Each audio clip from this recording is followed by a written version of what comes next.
You're watching a production of South Dakota Public Broadcasting.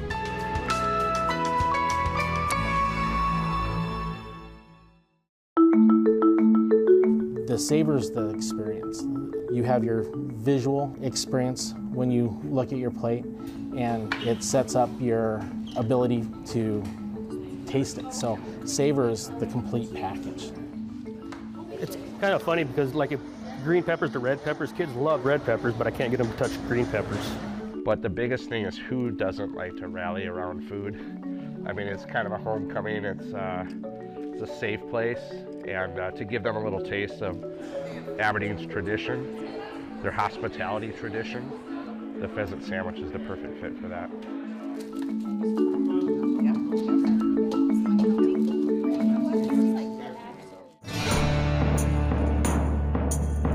Agriculture's changed, and there's no doubt about it, but I think it's changed for the good, honestly, and I'm proud of what I do, so I'm willing to answer any question we can. What we want to do is get kids excited about eating healthy and growing vegetables at a very early age. But I love it. I found my passion, basically. It's a lot of work, but I love every minute.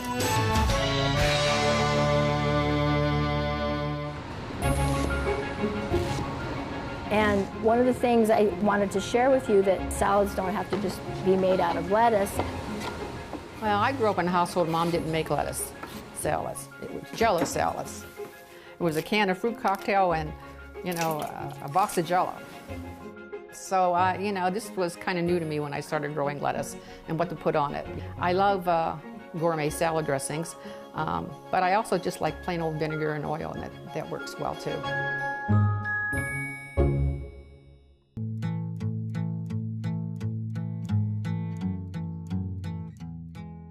I'm very envious of people who have a green thumb. Oh, thank you. And one of the things that I think that a lot of people don't realize is how easy certain things are to grow, and especially lettuce. The lettuce grows really well outside. I'm an outside person. Because you could have this on your porch. You could have it on your porch. You could actually grow lettuce in containers probably through, I would say November on a covered porch. After that, it gets too cold for it. It is a cool weather plant. And you can actually start the seeds in April or May around here. And some people have even put the seeds in the ground in the wintertime. And then come spring, they just kind of pop up. Do you want to give me a little bit of description about some different things you've been growing? Well, I grow actually mostly Bibb lettuces because they're nice and juicy and the leaves are kind of firm. But I prefer the leaf lettuce. I grow that. I grow a little bit of arugula, but I'm not fond of it. It's too spicy for me. I grow lettuce constantly from probably April through November. And I start it now and then, so I would have a continuous flow of lettuce. And it works out fine for me. But there's a ruby red over here, and that's nice for color in a salad. And now with the lettuce, because once you snip it, do you snip it with scissors? Or do you I tear mine. Okay. I tear mine. And then doesn't it grow back? It will grow back, but I grow so much of it, I just pull the plant out and throw another seed in, and it works just fine. Lettuce grows better in like a semi-shade condition because we get really hot weather in July and August, and it will wilt. You'll see it wilt during the day, but it'll come back in the morning. So if you're going to grow lettuce in the house during the wintertime, I would grow it in the garage. And if you're going to do it in the basement, I would certainly go out and buy a fresh bag of potting soil. But one year I tried that, and my mistake was I took the soil from the outside and put it in the containers, and all of a sudden went down here one day and I had bugs all over the basement. It grows rather well, but you don't just get enough for a family. You maybe get a salad for yourself once or twice a week. There's no big science to growing lettuce, some people make a big deal out of it, but really, put the seeds down, sprinkle it with a little bit more of soil, and spray it every other day so you keep it moist until they start coming up. Yeah, but you don't want it waterlogged because the roots will die, and then you won't have anything. Yeah.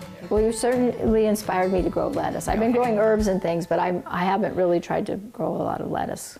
So when I was coming over here, I thought, you know what, why don't I actually bring some ingredients so we can make our own salad dressing. So that's probably just about a tablespoon. So I'm going to put that in here, in my jar. Okay. Vinaigrette's always like an emulsion between a little bit of mustard, oil, and vinegar. So I just use, and it's always 3 to 1, 1 part acid to 3 parts oil. And then I'm going to use, this champagne vinegar, which I thought would be nice. Do you want to taste it? Sure. That's pretty mild. Yeah. And I think, you know, and sometimes people put a little whisper of sugar in it, but I would rather have sugar in my dessert. Oh, okay. And sometimes I'll use... And no salt, I don't do that. Okay, I love, salt is our friend, so I always have to have a little salt. And then this is the hazelnut oil. So I'm just gonna use 3 tablespoons. So I'll put a little bit of cracked pepper in it. And then I'm just gonna put the lid on. But make sure you have the lid on tight. I did this once.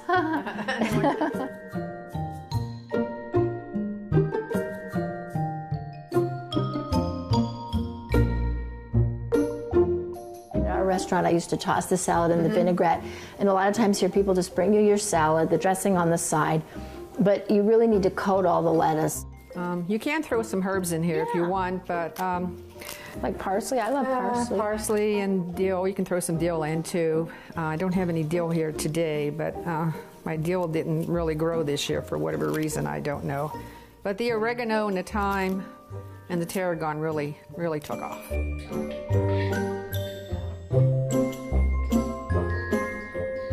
Yeah, this was very easy. It's a good salad dressing too. And the surprising thing is the hazelnut is not really, I think people would think it's very overpowering. I mean, I love olive oil, but it's just nice for a little change. No, bacon would be a good addition to this. Well, it's really simple.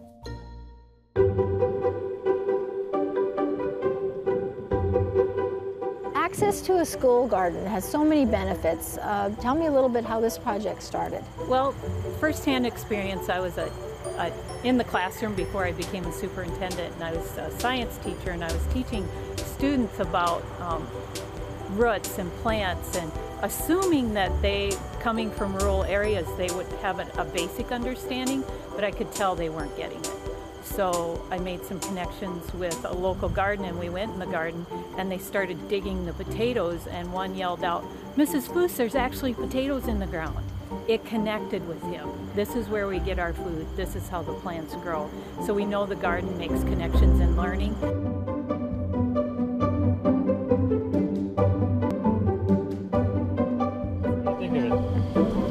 Very good. So now, how is the school able to make use of all the different products that I've seen out in the garden? I have to put that on our staff. We've got an amazing staff that has integrated it into their curriculum. Well, what we want to do is get kids excited about eating healthy and growing vegetables at a very early age. Then we can take it higher as they get older. We have a summer enrichment program that is probably unlike any in the state. We have other schools very interested in them. We are seeing that test scores, when they take tests in the fall and the spring, have been increasing, because it's not just about math and science that they need in the summer to catch up to help close our achievement gap. It is fun enrichment activities where the kids feel positive about themselves and they learn lifelong skills, and they're excited to come back to school in the fall.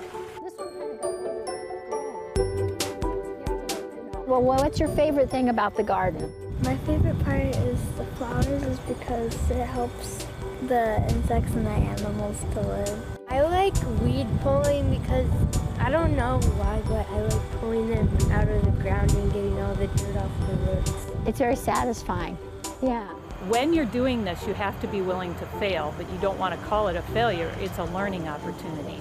It doesn't always work. In the dome, have we had the tank overflow a couple times? Yes, we have.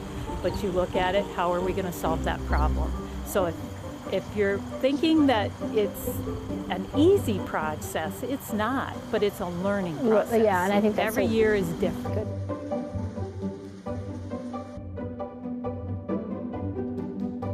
And then when we have a plentiful crop, and you know some years you don't and some years you do, we put that on our salad line, especially the tomatoes and the cucumbers. Do you feel that there's been a change kind of in the attitude of the students over the years?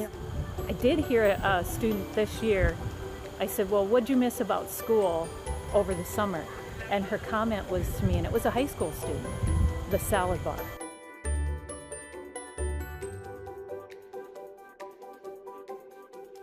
So feeding hundreds of kids a day must be a challenge. How do you mix up the selection throughout the year?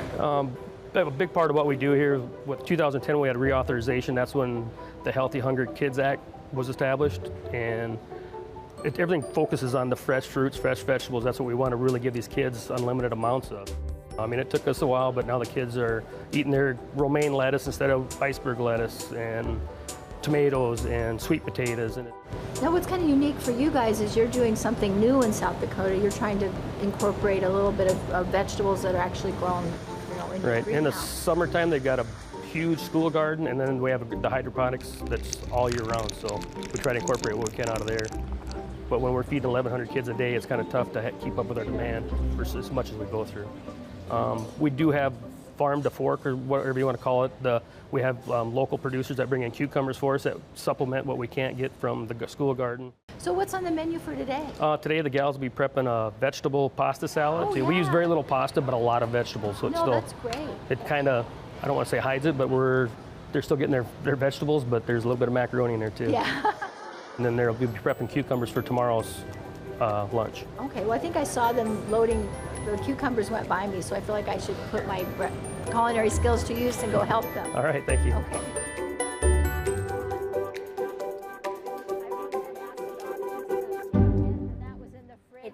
Any day that you don't have to go to school is a good day, right? So you guys drove up here from Wagner, South Dakota. Very exciting. I brought a group of 5 students that have worked this summer in our garden from the middle school. They're all in 5th grade.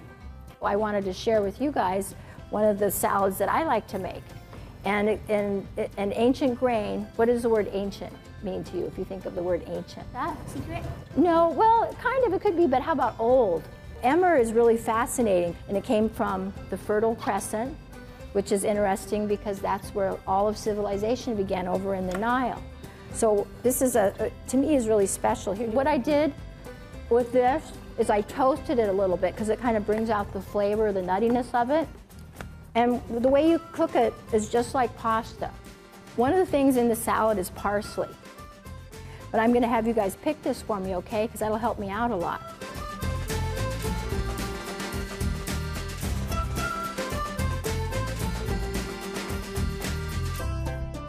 So this is scallions. Do you like onions? No. Well, I know onions are kind of strong, but there's a lot of different varieties of onions, and these are scallions. They're actually very mild. Do you like to cook at home? No? Do you like to garden though? Yeah. Okay. Well, that's okay. That's a fair trade-off. If someone gardens and grows vegetables for me, I guess I'd be happy to cook for them. Okay. So I just want to give it a stir, make sure that everything's not sticking. These are some carrots.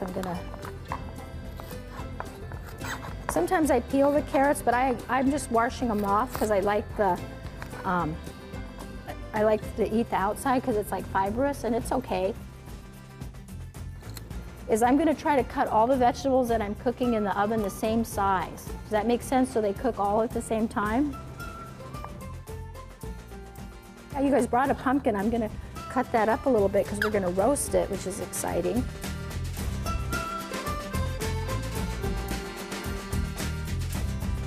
Great. Well, now round 2. You guys like to cook? Yeah. Okay. Do you like baking or do you like cooking? I like baking. Yeah, okay. Baking. I know baking's kind of a little bit funner sometimes. The end result is a little bit sweeter. Okay, so these are just some celery. I'm going to cut these the same size as I do the carrots. Okay, so I got this done. These are pomegranate seeds. We don't even have to cook these at all. And this is a shallot, okay? Do you know like a difference? This is a shallot and an onion? A shallot's smaller. Yeah, and a shallot has a milder flavor. I'm just going to use a little bit of this.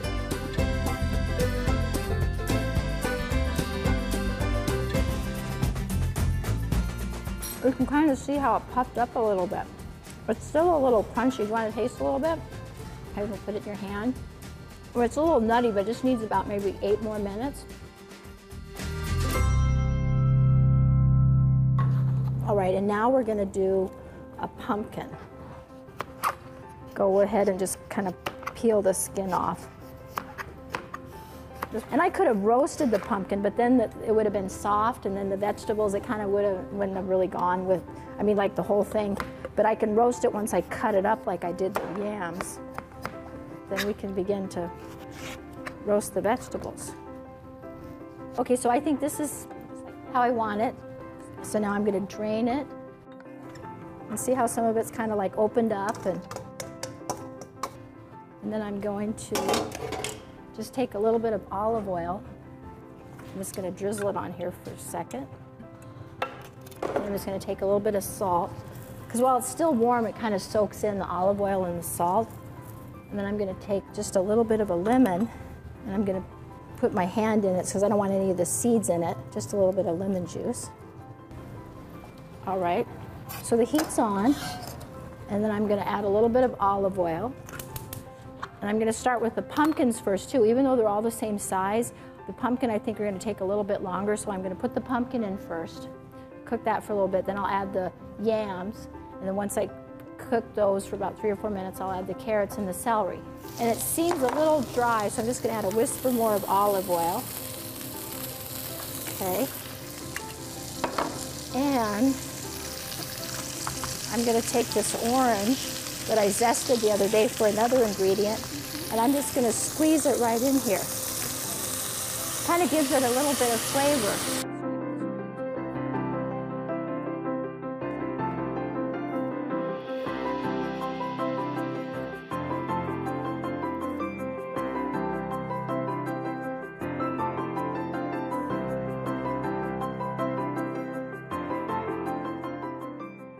Do you want to grab the pomegranate seeds? Okay. And you can just dump the whole thing in. Do you like pomegranate? Doesn't it look pretty? It makes it kind of nice, doesn't it?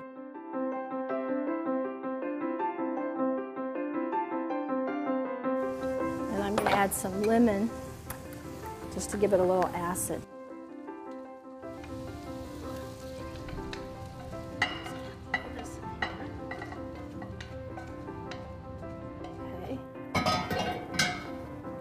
Look at all that. It kind of looks like, it reminds me of like fall or Thanksgiving. All right, guys, you have been patiently waiting. Do you guys want to come up and I'll put it on a plate and give it a thought? Don't be shy. Take a spoonful and I'll put some on a plate. Okay. Oh, wow. Okay, perfect. What do you think? And we'll put some on a plate for you. Okay. You know, it's really fun. I'm always sometimes worried about the future, but when I went to your school, I felt really happy knowing that you guys were doing something that was pretty magical to preserve, you know, the food system in our state. And I can't wait to come back next year and see what you guys are all doing. Okay? All right, well, great. Well, who wants to have a bowl of, okay, great, okay.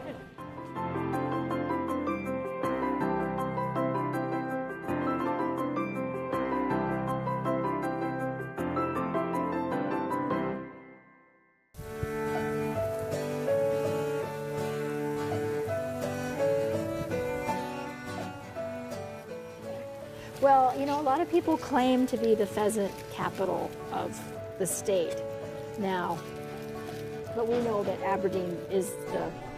We all know better than that. Right, the one and only.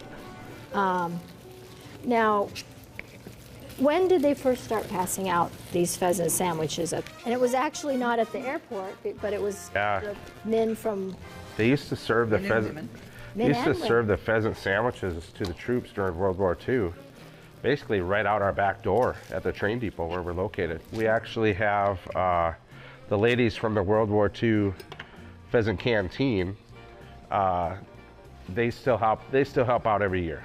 Yeah, they give us our guidance, I guess. They give us our blessing. No, that's pretty cool. They are daughters and granddaughters originally during that time, And we're just trying to keep the tradition alive by honoring what they did and serving pheasant sandwiches. Now, when did it move to the airport? We've been doing the airport welcome. I guess I've been here 13 years, and I always remember doing the airport welcome. But we incorporated the pheasant sandwiches probably about 7 years ago. Oh, okay.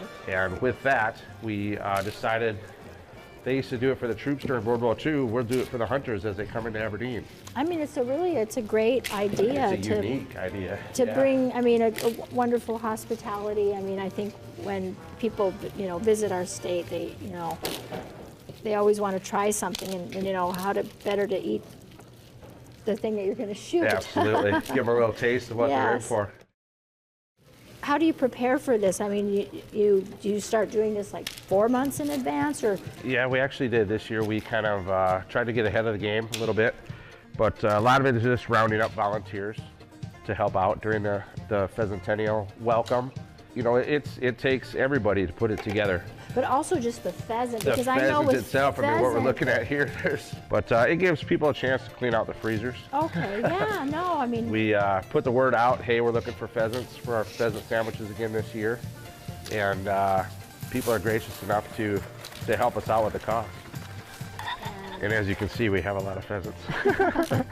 And this is done just for the people that are coming from out of town, the pheasant hunters, which is always you said third Saturday? Always the third Saturday in October. We will actually be out at the airport this Thursday. Okay, Thursday. This Thursday and Friday. We've seen a lot of people actually come in a day early and get situated or go find that favorite hunting spot. Oh, it's wonderful, and I see the recipe. Is it a secret, or? No, it's a very well-known recipe, as a matter of fact. So when I look at this, I mean, it's really colorful. It has like carrots and celery and eggs in it, and I think it's kind of nice because a lot of times people just think salad is, just lettuce. And it's actually very well received. I mean, we've had the hunters comment every year about how when they fly in, they look forward to that pheasant sandwich waiting for them when they come into the airport. And back then, they had to use what was plentiful, and pheasants were definitely top of the list. They used their rationed items, eggs, butter, salad dressing, carrots, celery, onions. Everybody loves the onions. Oh, yeah. But putting all those together, this is what was readily available, and that's all they had to provide. Well, it's like a whole meal in a sandwich. It's a lot of fun between two pieces of bread.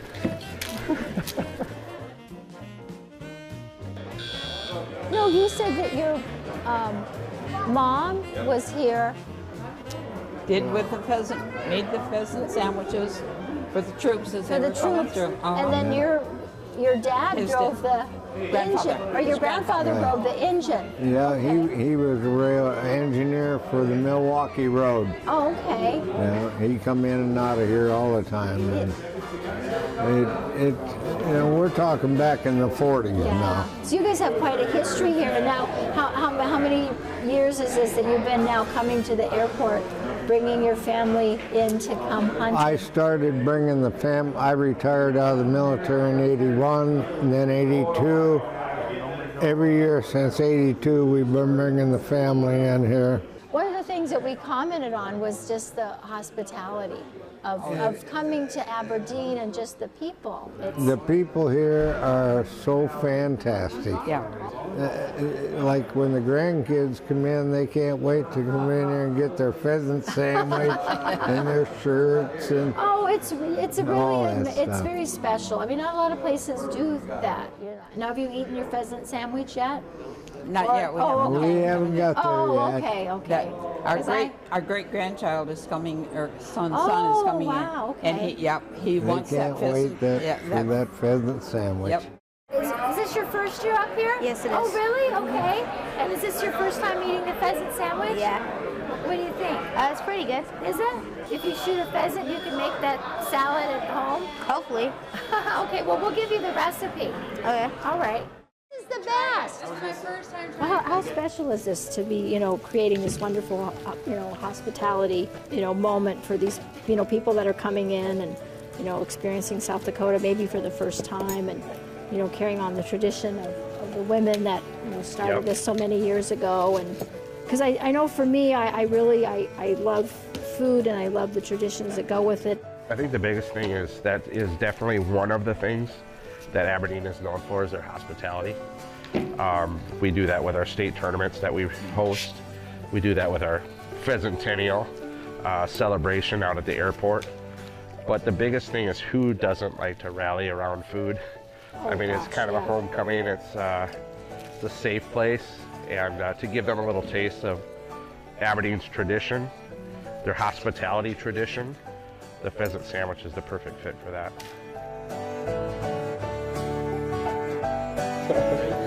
All right. That's really good. Very good. And the bread is not, it's really nice. It's not too mushy. It has a really nice denseness to it. They butter both sides just to keep everything Moist, contained. yeah. Yep. No, it's very good. Boy, I would just come back to South Dakota, even if I didn't hunt, just to eat the sandwich.